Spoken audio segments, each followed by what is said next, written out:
Welcome to Amazing Art Adventures. I'm Brianna. And this is Troy.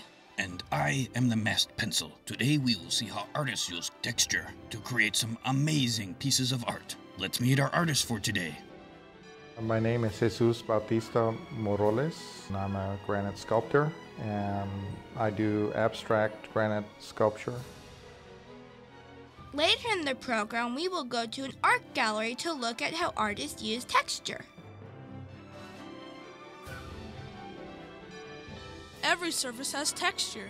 Texture is how things feel. This is called actual texture. Simulated texture is how they would look if you could feel the surface. Some surfaces are rough. Some surfaces are smooth. Rocks have a very rough texture. So does tree bark. The surface of this glass is very smooth.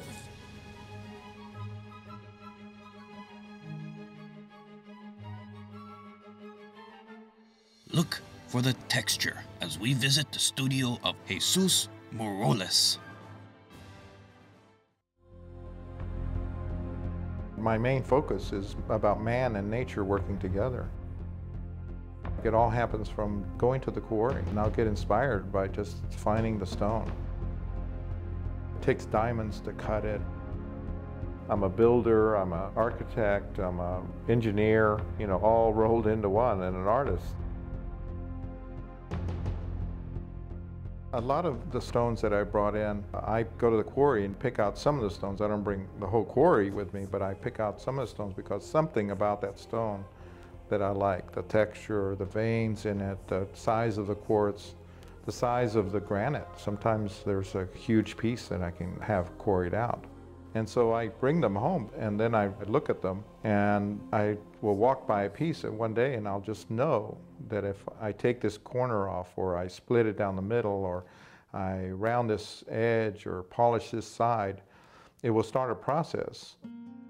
Granite is an igneous stone, which is created from heat and pressure from the center of the earth that's pushed up. Granite is made of silica, so it has the same properties as glass, and it's very fragile. You can actually hit it with your hand and break it. But it's also vitrified, so it's very hard. The opposite would be sedimentary stone, which is like marble, which is stone from the surface of the earth that's just been compressed.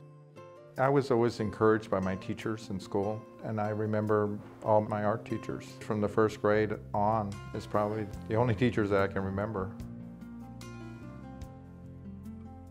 I have a lot of help when I do these things because everything that you do in granite is very, very slow. So if I say, make a mark on a piece of granite, and I say, let's round this off, that might take 2 weeks. Instead of being here and working on this piece for 2 weeks, I have help. It helps make that round, and when I come back, I look at it and see if it's exactly what I wanted, and if it's not what I envisioned, I can run my hands over it and look at it, and I can say, change this, or make this more round this off more here. And then I go through this looking at it, and then when I look at it, it's a whole new different piece. And so maybe I get the next idea. So now let's do that to the other side.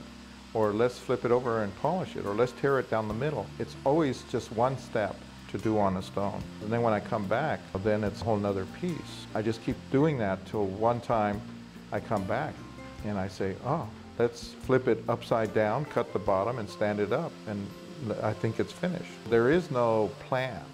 It just evolves. One thing leads to another, and then at some point you feel like if you keep going, you're going to go too far, and you strike a happy medium, where you feel comfortable with a piece. We use granite diamond saws that have over 3-foot blades on them, 40-inch blades. Even with that, it's very slow. You go down about 1/8 of an inch at a time. It actually doesn't cut it, it just grinds it off. In school, I tried everything. I actually started out in painting and drawing, and I took my first sculpture class in which I received a B, and before that I'd always gotten A's. I thought, oh my gosh, I better work at this harder, and then ended up trying granite, which to me was the hardest thing I'd ever done in art. I guess it was the challenge of it. I felt like when I was working at that, it was pushing me instead of I was pushing at. Everything about it was hard. You have to go get the granite, and you have to get a trailer or a truck and pull it around, and then you have to unload it. And so it's very physical, demanding, and so hard and unrelentless. It takes diamonds to cut it, and so it was just, I think, the challenge of it. I realized early on that I wanted to do very large things. So I decided that I wanted to be in full control of every part of the making of the art, because most artists who do monumental things have it done for them in factories. And I knew that because I was working in stone, that I wanted to be there when it was getting cut and when it was getting torn and when it was getting polished, so I could change it anywhere along the way. Line, texture, form, shape, all those things come into play, but I'm never thinking about, I need to get some lines in this, or I need to get some texture. Because of the way I work, if I cut it, it's going to have a line. If I tear it, it's going to have texture. And if I cut it and polish it, it's going to have contrast.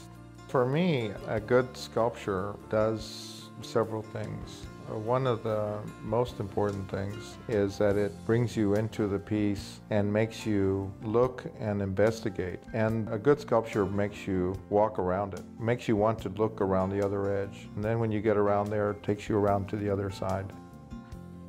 I was already an artist with my own business when I was in high school. And then when I graduated from high school, I had job offers from all kinds of art careers. I never thought that I would be doing anything else.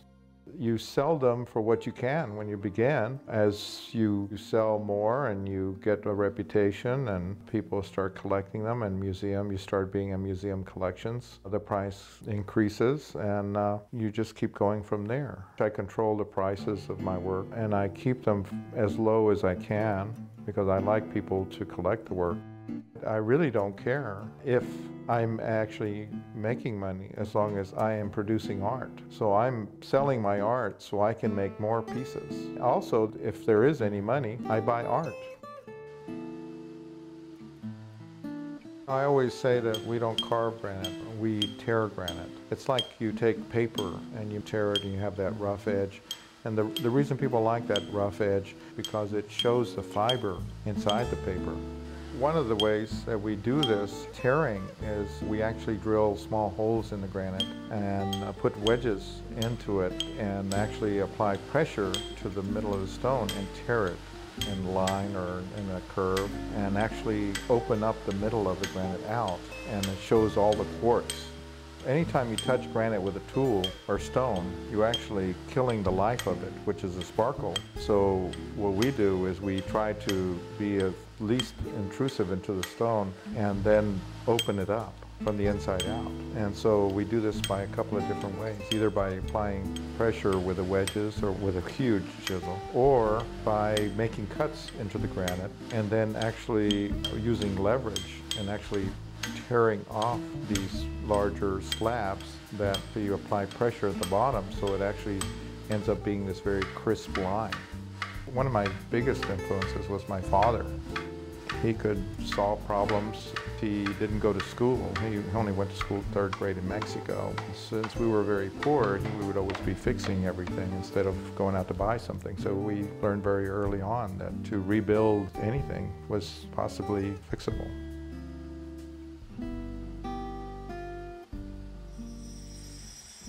This piece is the main element of the center piece around the spiral staircase. It's a piece that's over 14 feet long and weighs over 14,000 pounds. And we're grinding all of these things down, and now we're going to go down past all of the holes in the granite and all of the chipping of it to get the shape to actually get to a very smooth, polished surface. Right now we're just grinding it with the diamond grinders. And you start out with a coarse grit and you go all the way through 4,000 grit, which is a lot finer than baby powder. An artist is someone who has dreams and is not afraid to follow them and to follow his instincts and to see his vision come true. Someone who takes chances, someone who puts their neck out. They're risk takers. People who are not going to follow the crowd, they do their own thing. The final stage is just buffing it after we get the shape completely smooth and flowing. We will start to polish it. There's no color or anything added to the granite. It's just, the color is there. It's just a matter of getting it so fine that it comes out.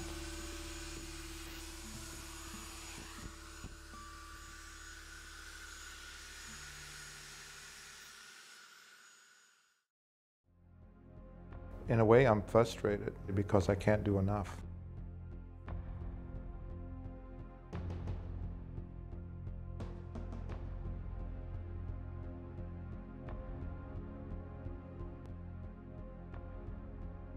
I have so many ideas. I have so many things I want to do.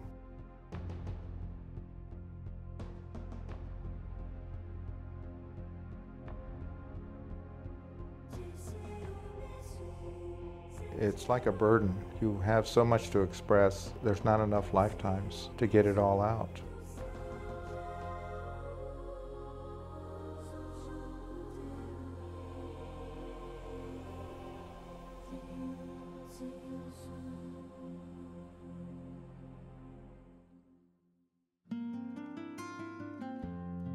This is the Montreal Museum of Fine Arts in Canada. It is the oldest museum in Canada and the first museum in Canada designed with a painting and sculpture gallery.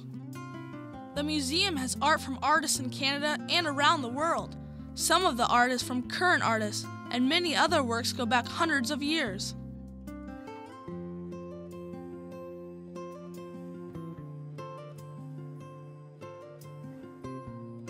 The museum has many art education programs for adults and children that are held in the actual art exhibit halls.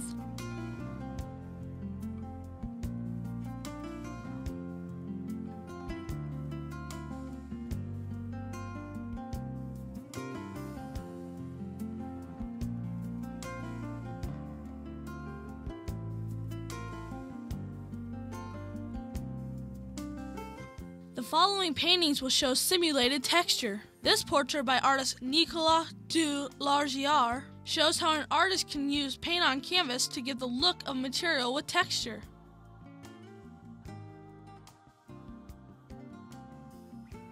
In this landscape by Sir John Everett Millais, you can see how the artist used many values of different colors to create the illusion of texture.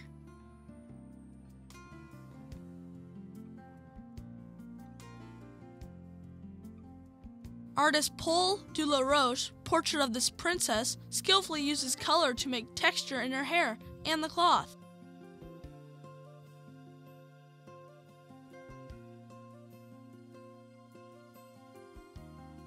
The many textures in this still life by artist Cornelius Krieghoff make the artwork come to life.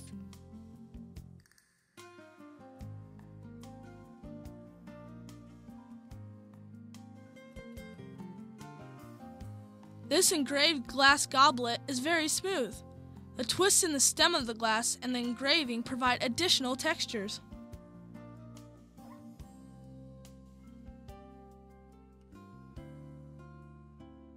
This buffet cabinet has carved decorations that contrast against the smooth surface of the wood. The carved reliefs create a rough texture.